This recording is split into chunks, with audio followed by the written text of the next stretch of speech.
Every day, while others rush through luxury hotel lobbies, a hungry boy with calloused hands walks in, not to beg, but to bargain. His name is Lucas, just 13, carrying nothing but a worn-out backpack and a fire in his chest. He offers to play the piano for 5 minutes, in exchange for a sandwich. What happens next freezes an entire room. A forgotten melody fills the air, one only a dead man should know. And in the corner, a woman gasps. That song was never public, never recorded. So how does this boy know it? What begins as a desperate trade becomes the start of a truth too deep to be coincidence. Stay with us and discover how a single note can reopen the past and rewrite the future. Lucas didn't enter the Grand Hotel as if he belonged there. He entered as if he had no other option. His sneakers made no sound against the polished floors, not because they were soft, but because his steps were trained in silence. A skill earned from years of moving unnoticed, especially in places where he wasn't welcome. He paused near the entrance, eyes darting across tables dressed in pristine white. Servers gliding like dancers, guests mid-laughter and mid-toast. His stomach twisted, not with anxiety, but hunger, thick, old, and punishing. He'd gone 2 days with only water and a bruised apple he'd bartered for a broken watch. Yet even now he didn't beg. He scanned the room, zeroed in on the grand piano near the center, and walked toward it with the kind of confidence that masked everything else. A server blocked his path before he reached it, eyes narrowed, hand out like a stop sign. This area is for guests only. Lucas didn't flinch. He looked past the man toward the piano, then back up. I just want to play. 5 minutes. You let me play and I get a sandwich, that's the deal, the server scoffed. Kid, this isn't a subway station, but the manager, watching from a distance, raised a hand, curiosity winning over protocol. There was something about the boy's posture. His clothes were clearly secondhand, his backpack hanging lopsided, and his face hollowed in a way that didn't come from trend or drama, but real, stretched hunger. Yet he wasn't asking for money, wasn't crying, wasn't creating a scene. He offered something. That part stuck. The manager approached, suit sharp, voice low. You play well enough to silence this room, you eat. Fair? Lucas nodded once without thanks or plea. He stepped toward the piano, careful not to touch the bench before he was truly ready. He rested his fingers on the keys like someone greeting a friend after too many years. There was a murmur in the crowd now, some scoffs, some whispers, and one older woman raising a phone to film. The current pianist, a man in his 40s wearing a tux and a hint of arrogance, stood aside reluctantly, his amusement visible. Let's see what street magic sounds like, he muttered half to himself. Lucas sat. He did not adjust the bench. He did not test the keys. He just closed his eyes for 3 seconds, long enough to remember the chord progression that had always quieted the noise in his mind. And then he played. The first notes didn't crash into the room, they slipped in, soft, deliberate, and impossibly precise for someone with dirt beneath his fingernails. Conversations tapered off like someone slowly turning a dial. The clinking of cutlery stopped. Even the man who had mocked him before took a half step forward, arms folded but no longer smug. Lucas didn't play anything flashy, no flourishes or exaggerated tempo. He played from the center of himself. A waltz, but one laced with subtle melancholy, the kind that comes not from studying theory but living inside the cracks of a broken system. Each note felt like a truth too complicated to speak. His hands were steady, but his mouth tightened slightly at a certain shift in the melody, the place where he always used to stop because that's where he had once cried long ago, the first time he taught himself to play it on a piano with 3 broken keys. But here, this piano had no flaws. Here, he could finish it. He let the notes bloom into fullness, then fade with intention. He didn't need applause.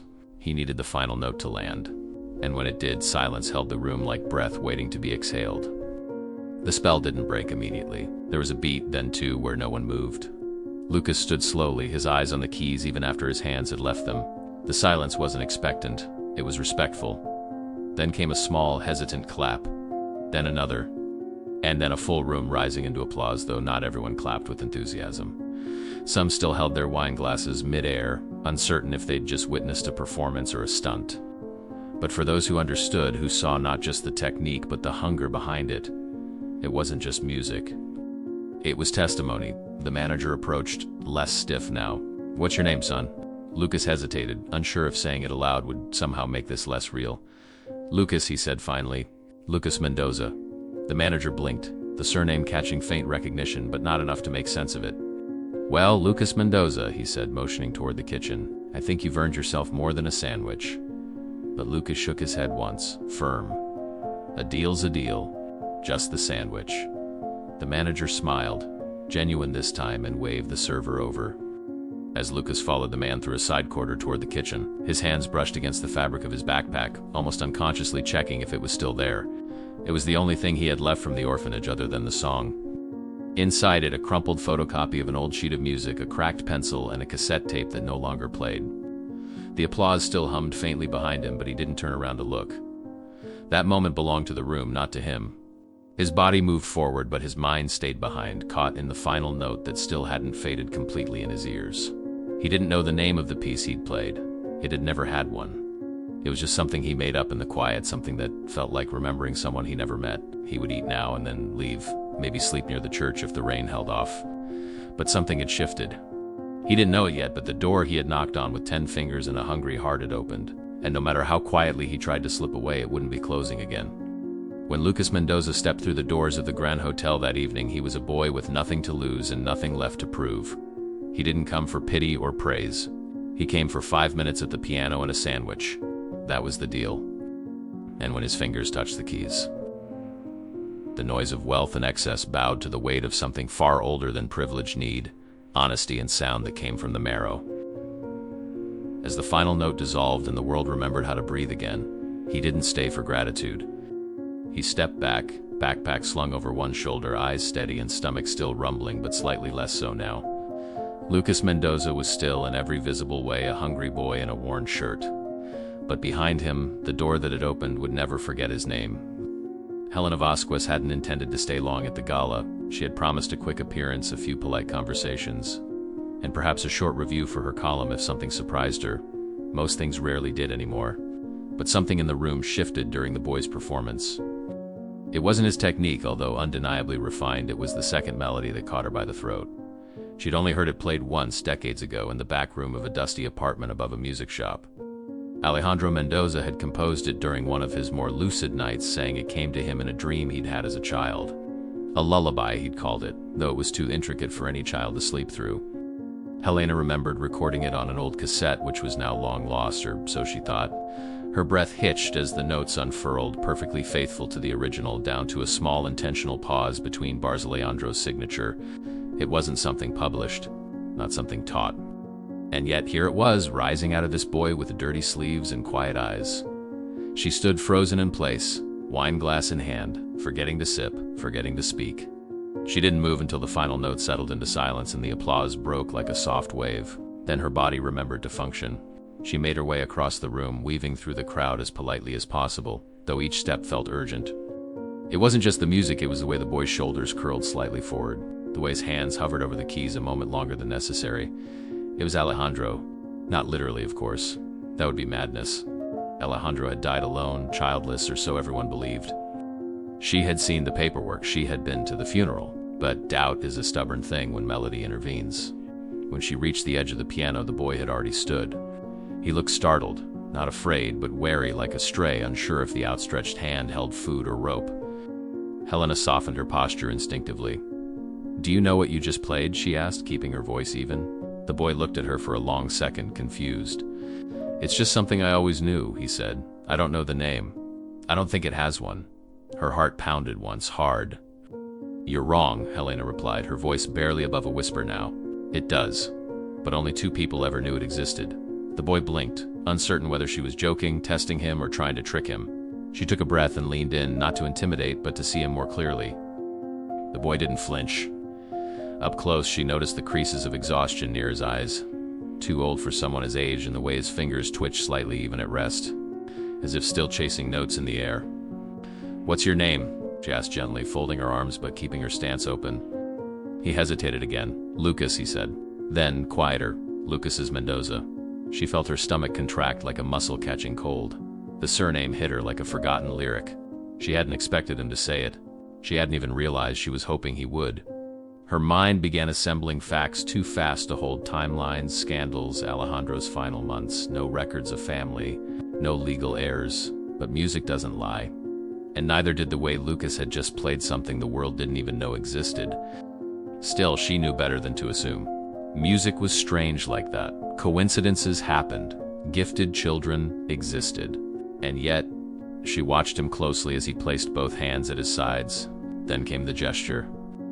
So small it would have passed unnoticed to anyone else. The right thumb grazing the left wrist in a circular motion. Alejandro's nervous tick. He used to do it before every recording, every live performance, every hard conversation. That hand thing, she said before she could stop herself. Lucas looked puzzled. What thing? She mimicked it. He frowned, confused, as if he hadn't realized he did it. My teacher said I'd do that when I'm thinking, he offered. She swallowed hard. He used to do that too, she said, mostly to herself. Lucas tilted his head. Who? Helena didn't answer immediately. She looked at him as if seeing past the boy into a lifetime she had boxed away. Someone who played like you, she said at last. Someone who vanished before people understood what he meant. Lucas shifted uncomfortably and slung his backpack over one shoulder like he was preparing to leave. But Helena stepped gently in his path, not blocking him, just meeting him. Wait, she said. Please. He didn't speak. She realized how delicate this moment was. If she pushed too hard, he'd slip through her fingers. If she said too little, she might never see him again. So she did the only thing she could. Would you let me buy you dinner? She asked. I'm not trying to ... I just want to talk. I knew someone who played that same song once. Lucas studied her face with the caution of someone used to disappointment. Just dinner? He asked. She nodded. Just dinner. You choose the place. His lips almost curved not into a smile but into the beginning of something. He nodded slowly. And in that nod, Helena saw more than agreement. She saw the door begin to crack open. Not wide enough to step through, but enough to listen. Helena Vasquez had come to the gala out of duty, out of habit. She had expected dull conversation, over-seasoned canepes, and mediocre chamber music. What she hadn't expected was to hear a melody long buried in the silence of memory, played by a boy with no explanation and a name that changed everything. The moment she heard it, she felt the world align with a note she hadn't realized was missing. And when the boy said his name, Lucas Mendoza, it was not confirmation she felt, but surrender. She let go of reason. Let go of doubt. She looked into his face, watched the way he braced himself for judgment, and instead offered him recognition. In that moment, Lucas didn't understand the weight of what he carried, but he felt something change. Felt seen, felt named. And he smiled, not broadly, not even fully. But it was the kind of smile that only appears when a person, after being invisible for too long, realizes someone is finally looking straight at them.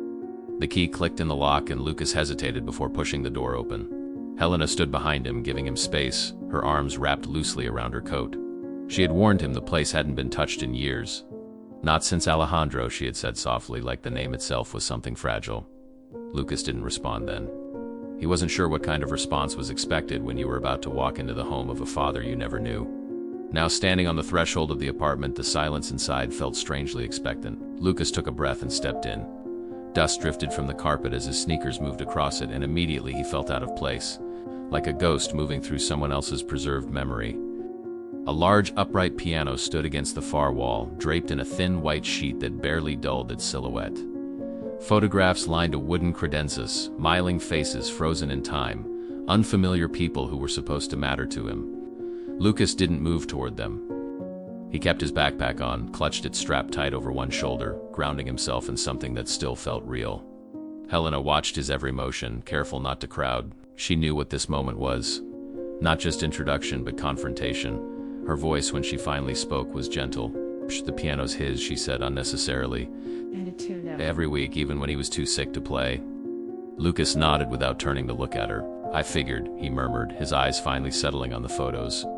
One was of Alejandro mid-laugh, sitting beside someone who might have been a friend, or a student, or maybe even Helena herself. He couldn't tell. His gaze moved to a smaller frame tucked behind the others. A photo of a much younger Alejandro, head bowed over sheet music. The same furrow in his brow Lucas saw in his own reflection sometimes. He didn't say anything. He walked over to the piano instead and peeled back the sheet. The keys were ivory white, not a scratch in sight. He rested his hand lightly on middle C but didn't press down. He wasn't sure if he was allowed. The silence around him was too full, too alert, like even the air was holding its breath. Helena made tea. It was the only thing she knew to do that didn't feel like intrusion. She didn't ask if he wanted any, she just set it on the side table near the sofa and stepped back again. You can sit if you'd like, she offered, but Lucas remained standing, his fingers now tracing the edge of the piano lid. "This place feels too clean," he said finally, and she understood what he meant. Too untouched. Like a museum, not a home. It was never warm, she admitted. Not when he was alive either. That surprised Lucas. He wasn't kind. The question was cautious. Helena thought before answering. He was complicated, she said. Brilliant, lonely, stubborn. But he was also full of music. It's like he bled it. Lucas nodded again, more to himself than her. "That sounds right," he whispered. "I used to hear music when I couldn't sleep. I thought it was in my head, but maybe it wasn't." Helena stepped a bit closer then, not enough to startle him, just enough to share the moment. "You don't have to forgive him," she said, "or love him, but he was real. And this is part of your story, whether you want it or not." The tea cooled untouched. Lucas finally took off his backpack and set it gently on the floor by the wall, as though even that act was a risk. He walked slowly through the living room, brushing past the old leather armchair, touching the worn edges of a stack of music books, pausing when he saw a yellowing program from a concert dated before he was born. "He played Rachmaninoff," Lucas said, scanning the list. "That's not easy." Helena laughed softly. "No, it isn't, but he made it look like it was." Lucas gave a half smile, then let it fade. "Do you think he knew about me?" The question hung there, heavy. Helena didn't answer right away. She couldn't lie, but truth was tricky. "I think," she said carefully, "he suspected. But he was afraid of being wrong, or maybe afraid of being right." Lucas nodded again slowly. "He was afraid of a lot of things, huh?" Helena's silence confirmed it. Lucas didn't need the rest spelled out. Some things, even in silence, were perfectly understood. By late afternoon, the apartment had stopped feeling quite so foreign. It still wasn't comfortable, but it wasn't uninhabitable either. Lucas wandered back toward the piano and sat down properly this time. He lifted the lid with care, pressing one key and then another. He didn't play a song. He just listened to the notes like he was meeting them for the first time. Helena stayed in the other room, her presence near but not overbearing. When he finally stood, he picked up his backpack again but didn't sling it on. He just held it by the strap, letting it dangle. "Do I have to stay here?" he asked, not accusingly, just factually. "Only if you want to," Helena replied. "You're not obligated to anything, not even to him." Lucas looked back at the photos once more. The people in them still didn't feel like family, but the piano. The piano wasn't just an object, it was an invitation. A question, one he wasn't ready to answer yet, but no longer afraid to ask. In the days that followed, the apartment would slowly shift. Books moved, tea actually drunk, music played. But on that first day, everything remained suspended. Lucas stood among Alejandro Mendoza's belongings, but he did not yet belong to them. The photographs brought more confusion than comfort. The furniture, expensive but unused, made him feel small in the wrong way. And so he kept his backpack strapped across his shoulder like a coiled safety rope. Helena, wise enough to know when presence meant more than guidance, let the silence stretch between them like a thread, not a wall. Gradually, Alejandro's name began to lose its weight, its mystery. Lucas stopped hearing it as something separate from himself. It no longer felt like a suit several sizes too big. It became, in time, a shape he could grow into. It hurt, but not the kind of pain that wounds, the kind that stretches. That makes room. That marks the beginning of something that just might become home. Before there was ever a hotel lobby or whispers about prodigy hands, there was a damp, half-lit room in the back wing of St. Isabel's orphanage. The plaster on the ceiling flaked with every season, and the walls bore faint water stains like tired sighs. But at the center of it all stood a piano, old, chipped, perpetually out of tune. It had 3 dead keys, 2 missing ivory plates, and the persistent scent of mildew rising from inside its frame. Lucas had never seen anything like it before. On his first day at the orphanage, he had reached for the piano the way some children reach for stuffed animals, instinctively, like a need, not a want. It made no sense to the others. "Why would you bother with that broken thing?" the older boys would say. But Lucas didn't care. He had heard somehow that music could fill the spaces silence made unbearable. And so he played awkwardly at first, fingers fumbling, but again and again until patterns began to emerge like light through cracked glass. It wasn't magic. It was persistence. And Donna Celia, the one adult who noticed, didn't smile often, but she stayed, and that was enough. Donna Celia wasn't a music teacher, not officially. She didn't read sheet music or carry tuning forks in her pocket, but she had a stubborn kind of love that Lucas would later understand as rarer than talent. Her lessons weren't structured. She never barked orders or set expectations. She simply appeared each afternoon with a mug of tea and sat near the door while Lucas practiced. She'd hum along sometimes, always slightly off-key, and every now and then she'd tap her foot when he hit the rhythm just right. Again, she'd say, "Not because it was wrong, but because it's worth doing twice, Lucas." Learned the value of repetition not as punishment but as devotion. The notes were his way of claiming something back from the world. He didn't always know what that something was, only that it felt good to shape silence into sound. There was one song in particular, a lullaby with a simple descending melody that he would play over and over. He didn't know where he had learned it. It had always just existed in his memory. Donna Celia never asked. She simply let him have that space. Lucas never forgot the first time he played for someone other than her. It was a social worker passing through on inspection, clipboard in hand, and a look of impatience baked into her expression. She hadn't even asked him to play. But something in her voice when she said "quiet down in here" made Lucas sit down at the piano and start playing that same lullaby. Her pen stopped moving. For 1 full minute, the room was his. When he finished, she blinked at him, muttered something about potential, and left. It didn't mean anything, not yet, but Lucas realized, with a tight little flame in his chest, that music could be more than survival. It could be seen. That was the first time he looked at the piano and thought, "This isn't just mine, it's my way out." From that day forward, he began to approach it differently, not as a secret, but as a doorway.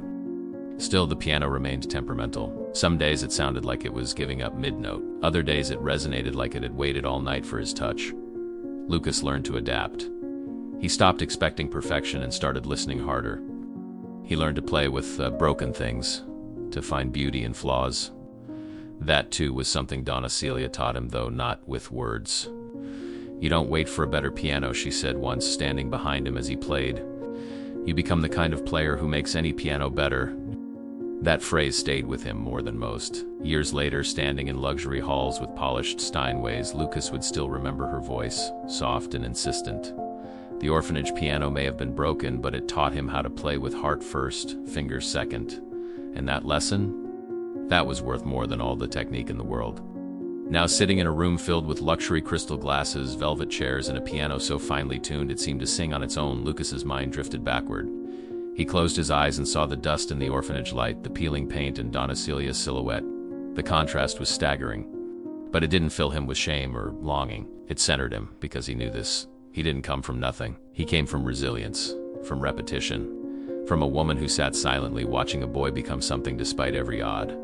He touched the keys now with the same reverence he had then. Not because this piano was better, but because he was. And in that quiet awareness, the hotel, the lights, the compliments, they all became background. The real music had started in that moldy room. Everything else was just echo. He promised himself silently that no matter how many stages came, how many interviews, spotlights, or invitations, he would never confuse luxury with value. The piano at the hotel was impressive. The applause had weight. But none of it meant more than the cracked wood and stiff keys of the orphanage piano. That old room lived inside him now, not as a burden, but as a compass. A place he could always return to, if not in body, then in spirit. It wasn't nostalgia. It was alignment. And he needed it. Every artist did. As he rose from the bench and stepped away from the instrument, a soft smile curved his lips. He hadn't just played well, he had played honestly.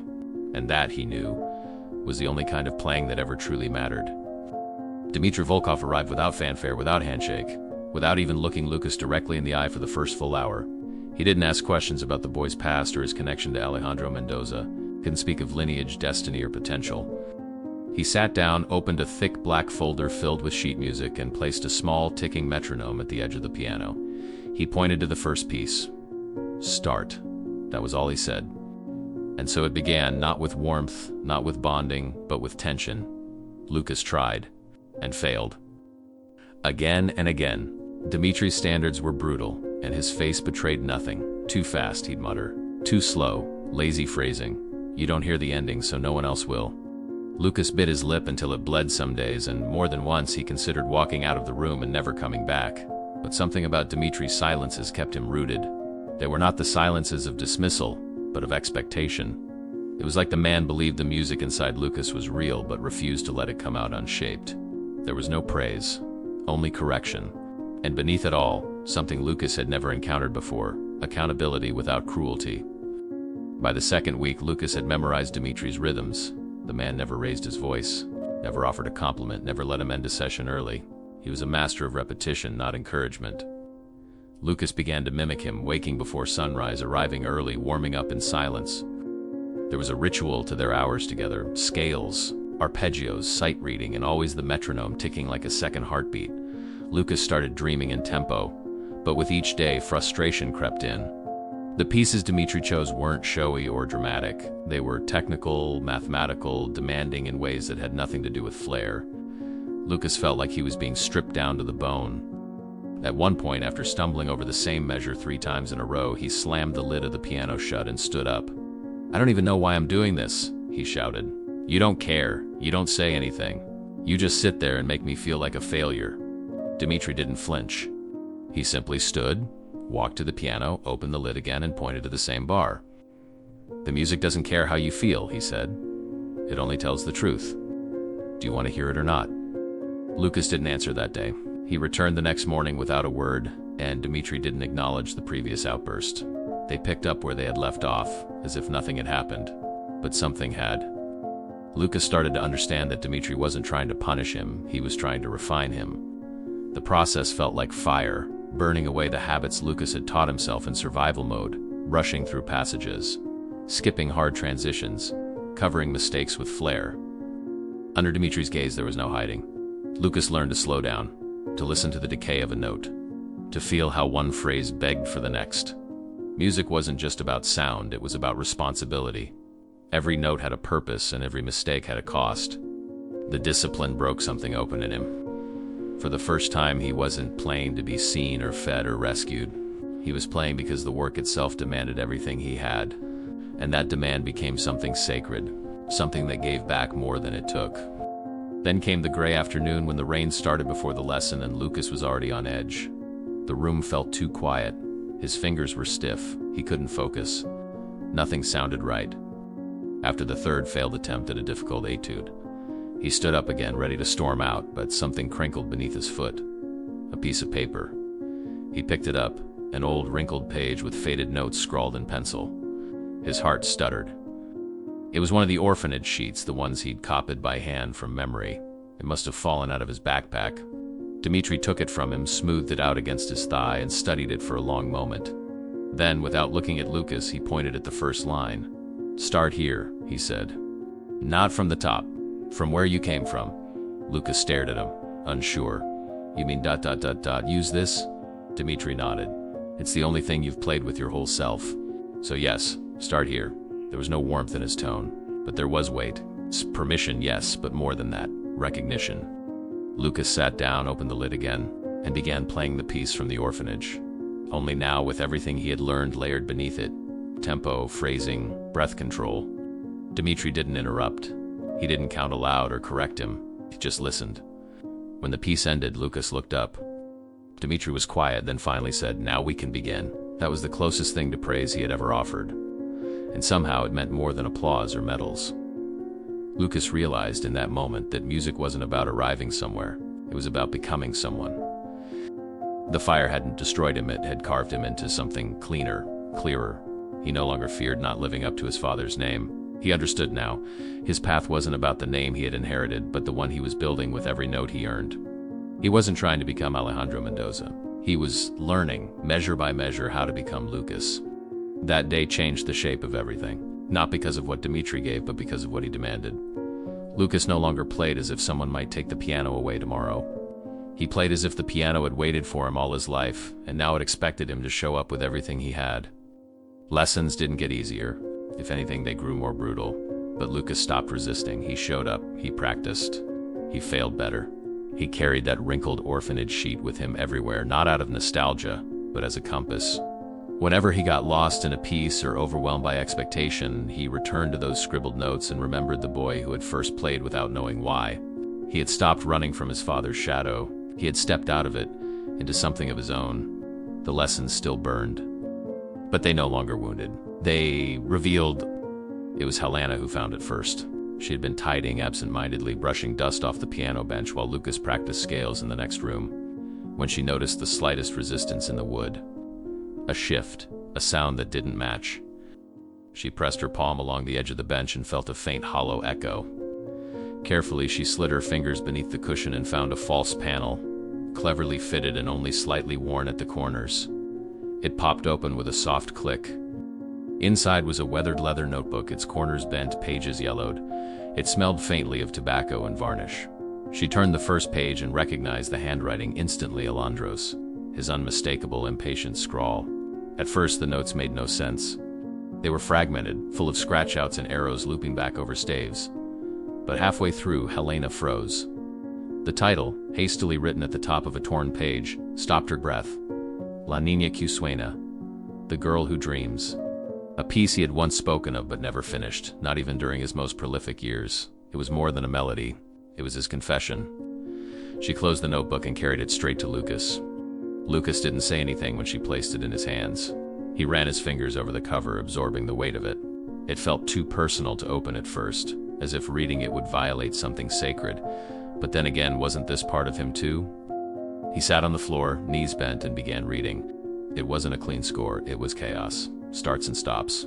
Phrases half-written, then abandoned. But it wasn't just music. There were words scattered between the bars. Dreams, shadows, her name. What if she's real? And then on the bottom of one page, for the child I never met. Lucas didn't know what to feel. Anger maybe, longing, but more than anything else, curiosity.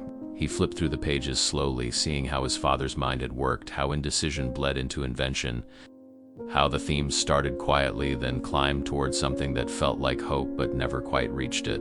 The pages ended before the resolution. The final movement was missing entirely. Lucas looked up at Helena.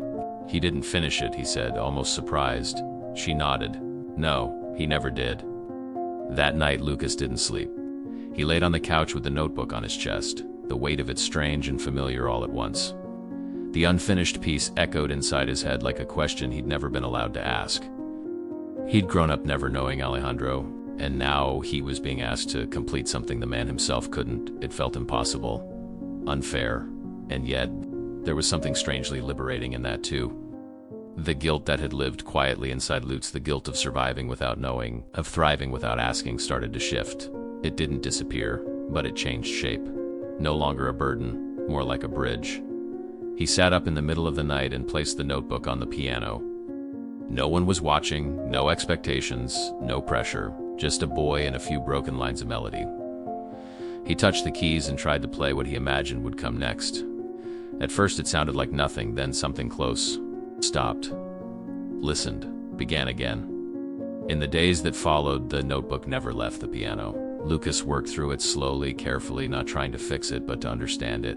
He didn't approach it like an heir-protecting legacy. He treated it like a conversation left mid-sentence. He filled in gaps where he felt the rhythm falter, added his own phrases where Alejandro had scratched out too many times. Sometimes he played something and then erased it. Sometimes he left sections blank on purpose, trusting that what needed to come would come. Helena never interrupted, not once. She watched him from the doorway, sometimes with arms crossed, sometimes with tears barely held in. She knew better than to speak when he was building something delicate. One afternoon, Lucas looked up from the keys and asked, "What do you think he meant by the girl who dreams?" Helena didn't answer right away. Maybe it wasn't about someone else, she said. Maybe it was about a version of himself that still believed in what he was capable of. Lucas sat with that for a long time. Then he went back to work, rewriting silence into sound. What changed in Lucas wasn't instant, but steady. Each bar he filled brought him closer, not just to Alejandro, but to himself. He stopped worrying about whether he was betraying the original. He realized, somewhere along the way, that the piece was never about Alejandro finishing it. It was about someone else being brave enough to try. Music, he learned, wasn't about control. It was about connection. It was about leaving behind something that others could enter and add to. And in that sense, La Criança que Sueña didn't belong to either of them, not entirely. It was something alive, something still dreaming. When he finally reached the last empty staff at the bottom of the final page, Lucas didn't hesitate. He picked up a pencil and wrote in his own notes. Clean, precise, and fully his. Then he played it through, beginning to end. The melody was no longer fragmented. It breathed. It belonged. Lucas didn't finish the piece for glory or recognition. He didn't care about critics or awards. He finished it because it had waited long enough. Because it had filled his head and heart in a way that demanded completion, not out of duty but out of love.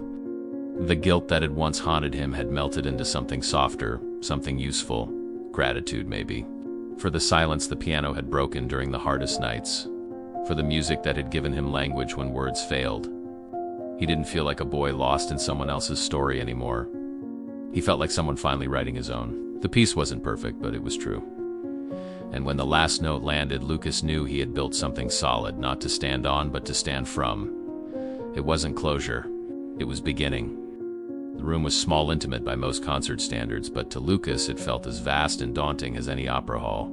It was his first official performance, his name printed on the program beneath the heavy shadow of Mendoza. Every chair was taken. Rows of faces, some expectant, some skeptical, waited for something they couldn't define. The buzz before the performance wasn't loud, but it pulsed with energy, like people trying to decide if they were here to witness a miracle or a mistake. Helena sat near the front, poised but unreadable, her fingers laced in her lap. Dmitri remained at the far end of the room, back straight, arms crossed. Neither spoke to Lucas beforehand. He didn't want them to. He had warmed up backstage with hands that shook slightly, not from fear, he told himself, but from the weight of everything. He knew the pieces by heart, every tempo change, every transition. But now, standing at the edge of the stage, everything felt too quiet. He took a breath, walked to the piano, sat down, and placed his hands where they belonged. The room held still. This was it. The first true test, not of talent, but of self. The first piece began smoothly. His fingers moved with practiced ease, muscles recalling each motion even when his mind lagged behind. The notes rolled out exactly as he had rehearsed, controlled and intentional. But by the second piece, something started to unravel. A memory, something small and sudden, snuck in and shattered his concentration. It wasn't even clear what it was. A smell, maybe, from someone's perfume in the front row, something that reminded him of the orphanage hallways. Or maybe the way someone whispered near the back, and it echoed like footsteps from a time when he used to run from attention, not stand in the center of it. Whatever it was, it pulled him out of the present, and for a second too long he froze. His hands hovered over the keys, and silence swallowed the space. The music had stopped. No wrong note, just nothing. The kind of nothing that becomes unbearable the longer it stretches. His heartbeat felt like it was in his throat. Panic scratched at his insides, telling him to run, to say sorry, to disappear. From the corner of his eye, he saw Helena lean forward, not dramatically, but enough. It wasn't a signal, it was a presence, a reminder. Dmitri didn't move at all. That was his way. Stillness is trust. Stillness is challenge. Lucas stared at the keys. He couldn't feel them anymore. They looked like bones. Then, like a reflex born not of performance but of survival, his mind whispered something from years before. Count the beats. It was what he'd done in the orphanage when fear made his fingers stiff. Count the silence. Own it. 1 2 3 4. He breathed in, lifted his hands, and played. Not from the exact point where he'd stopped, but one measure before. Re-entering the music like someone stepping back into a house after slamming the door too hard. The audience didn't clap at the recovery. They didn't move.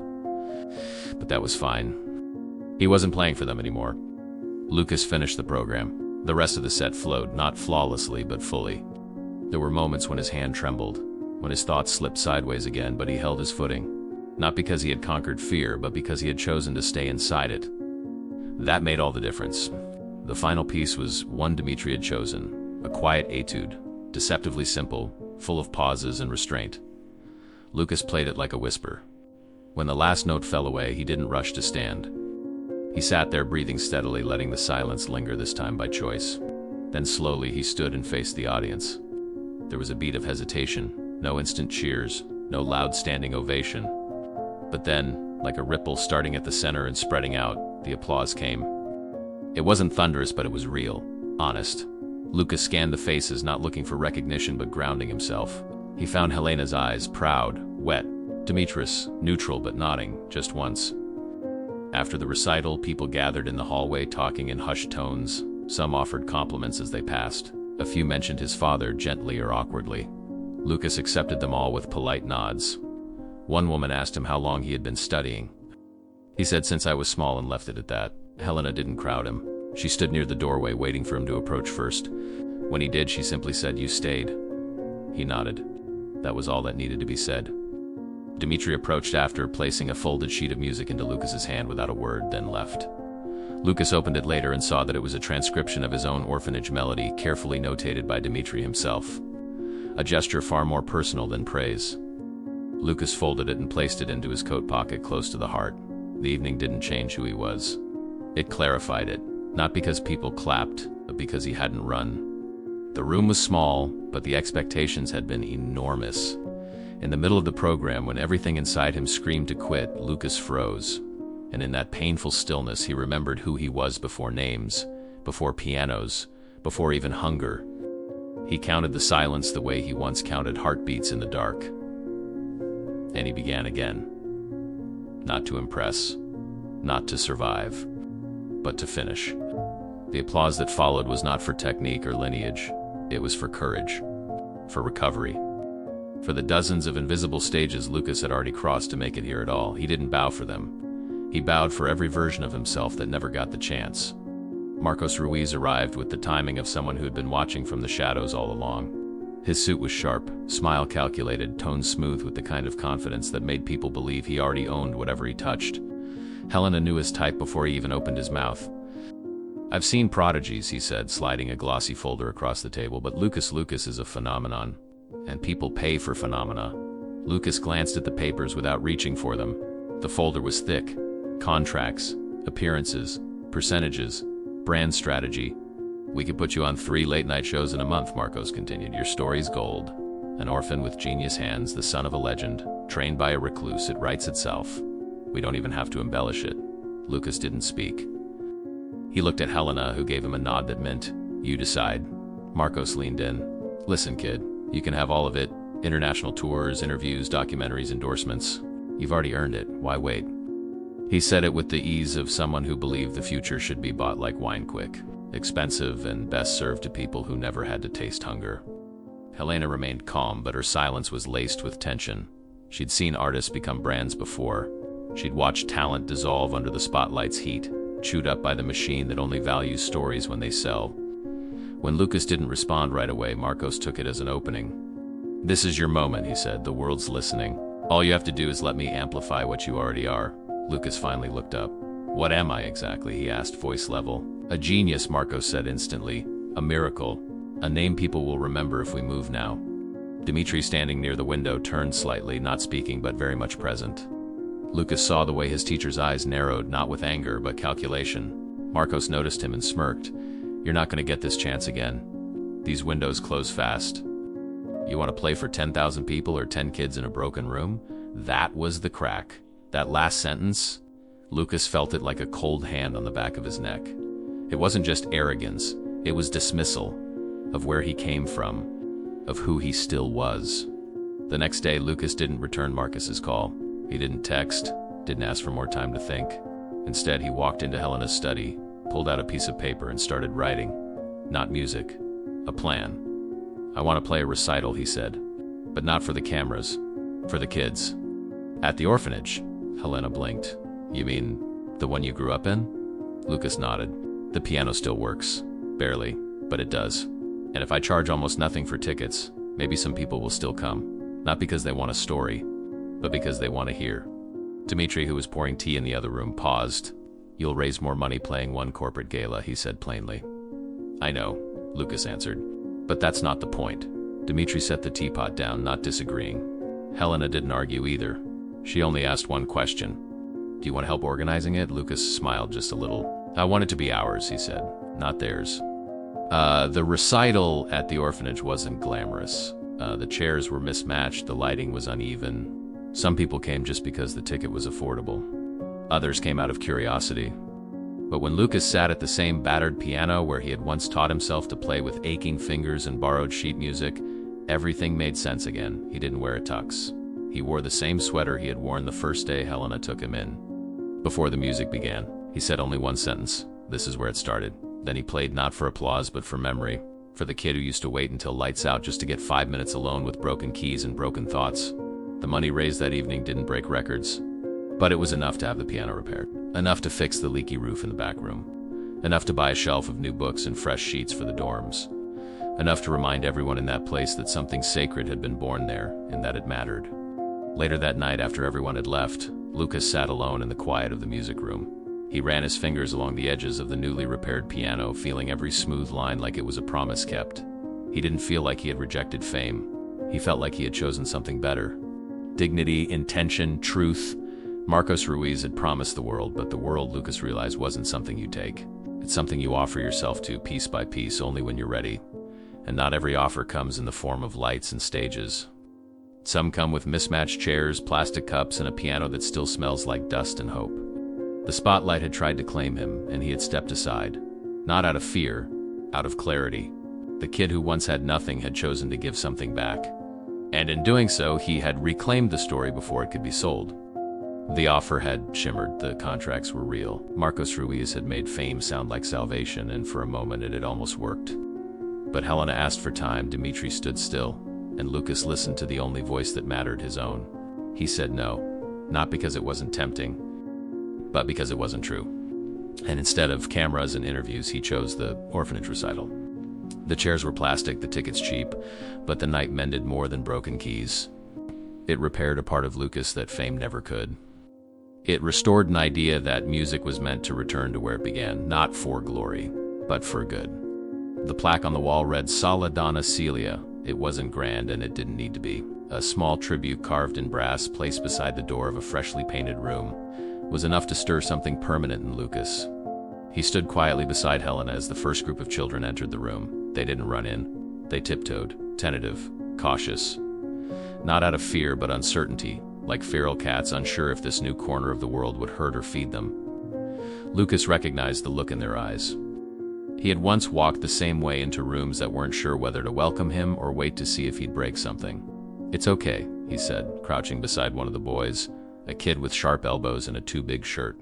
You don't have to play today. You can just listen. The boy nodded and sat on the edge of the bench like it might collapse beneath him. Lucas didn't push. That was the first thing he had learned. Not all hands are ready to touch keys. Not all hearts are ready to make sound. Some just need to sit in a room that promises not to leave. Teaching wasn't as simple as repeating what he'd been taught. It was slower. He learned to move his hands over theirs with delicacy, guiding not just fingers, but fear. The trick wasn't to demand accuracy. It was to make space for mistakes. He remembered how many times he'd played a wrong note back in the old multi-use room and how Donna Celia never flinched. Start again, she would say, not as punishment, but as invitation. Lucas carried her voice now, repeating the same phrase to children who didn't yet know their worth. One girl, Mariana, flinched every time she hit a black key. They're louder, she whispered. No, Lucas corrected gently. They're just different, and different isn't wrong. He began leaving blank sheets on the piano for the kids to scribble on. Not scores, just doodles, names, little stories. He wanted them to know the piano could hold more than music. It could hold them. He learned to read the silences between questions, to see what wasn't asked. He saw himself in each of them. Too hungry to speak, too tired to cry, still willing to try. Helena, meanwhile, handled the details no one else saw. She created schedules that made sense for children who had no concept of time. She coordinated snack deliveries, fixed the lock on the storage closet, and dealt with paperwork that multiplied like rabbits. She made phone calls, updated the center's registry, and fought quietly for small victories, a new set of music books, an extra fan for the hot afternoons, permission slips for field trips that no one else cared to sign. And yet none of that compared to the way she watched Lucas. Not hovered watched. With pride, yes, but something deeper. Every time she heard him laugh with the kids, every time he adjusted a hand with that careful patience, something softened in her.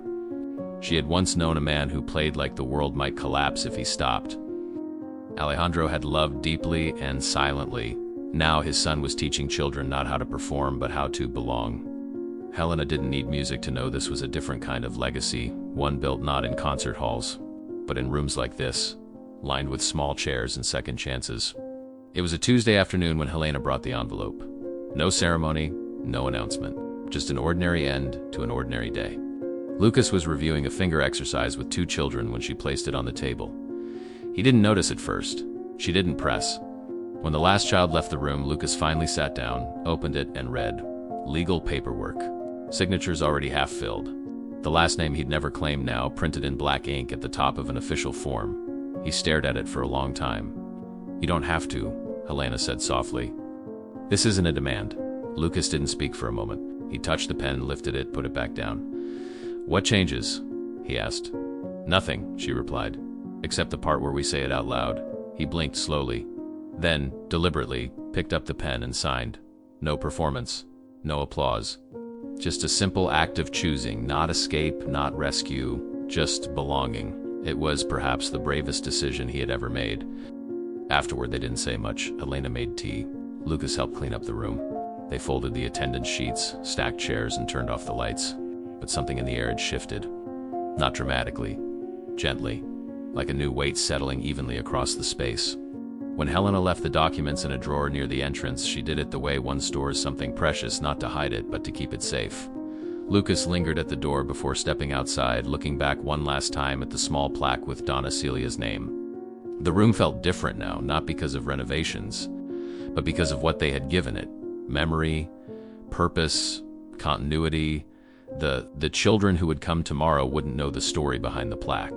They didn't need to. They'd feel it in the way the room welcomed them, without demands, without conditions.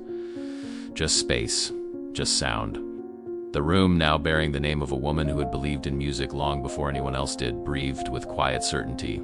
The children, still unsure, would grow to trust it. And Lucas, no longer just a visitor in his own story, had found a way to give what he once received, a safe place to begin again. Helena didn't need to explain the documents. Their meaning filled the room like a slow warmth. No fireworks marked the moment. It's just the subtle, undeniable piece of something whole, something final, something true. The Grand Hotel had seen concerts before, lavish galas, international recitals, velvet-draped evenings for the elite.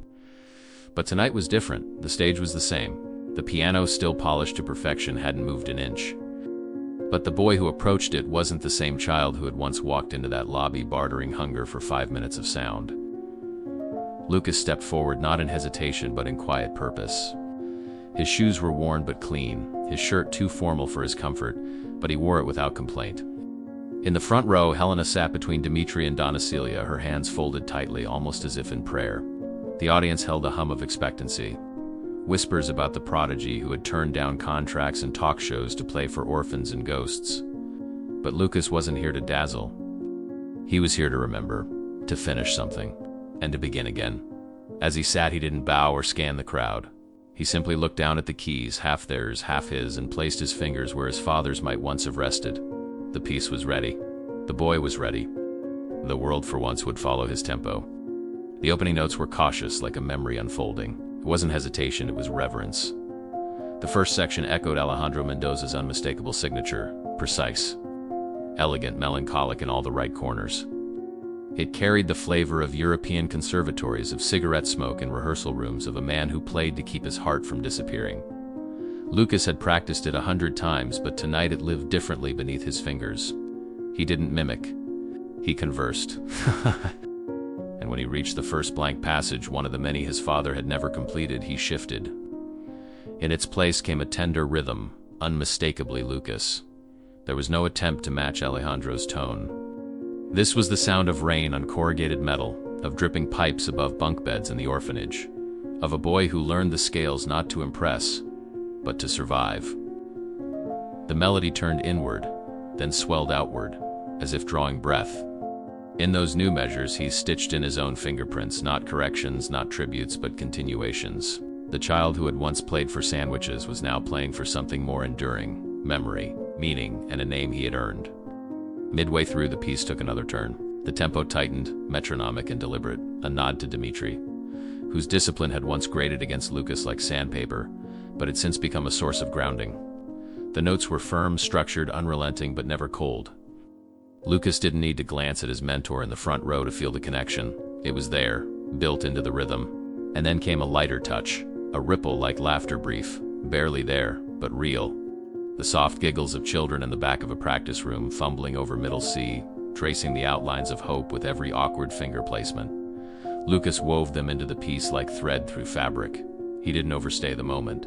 He let it flicker, then returned to the main theme. The transitions were seamless, not because they were technically perfect, but because they were true. This wasn't a medley.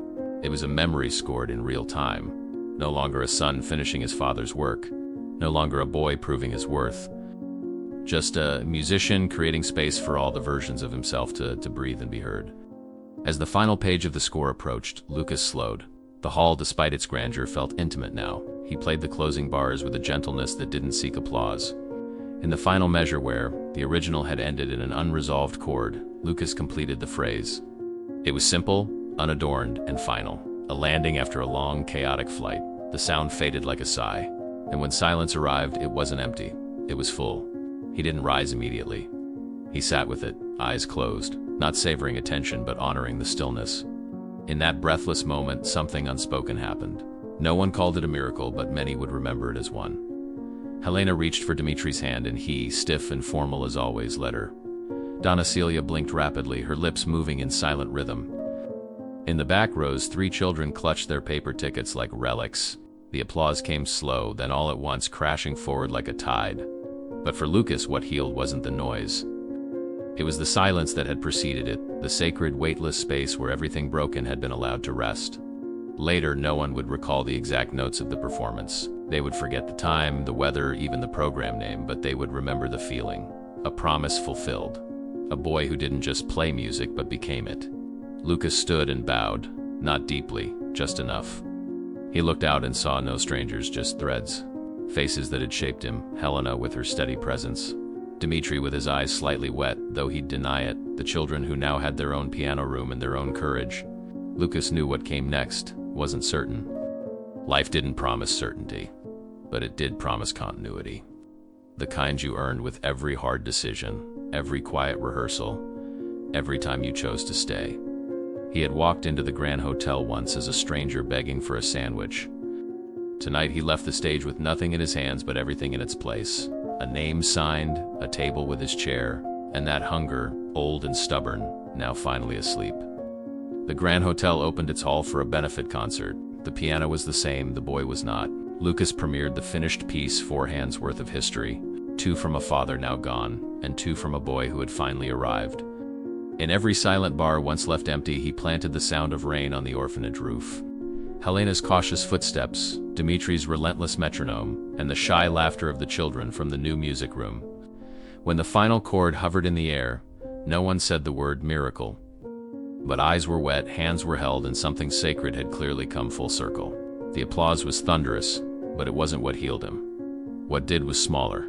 A name written, a seat claimed, and an ancient hunger at last laid to rest. We poured our hearts into this story just like we do with every piece we share here. We're not just a channel, we're a growing circle of people who believe in the power of meaningful stories. If this one moved you even a little, please consider subscribing to our channel. That small gesture helps us continue creating stories that matter, stories that take time, care, and a lot of listening. Explore more of our videos, leave a comment telling us what this story brought up for you. We read everyone. Thank you for being here with us.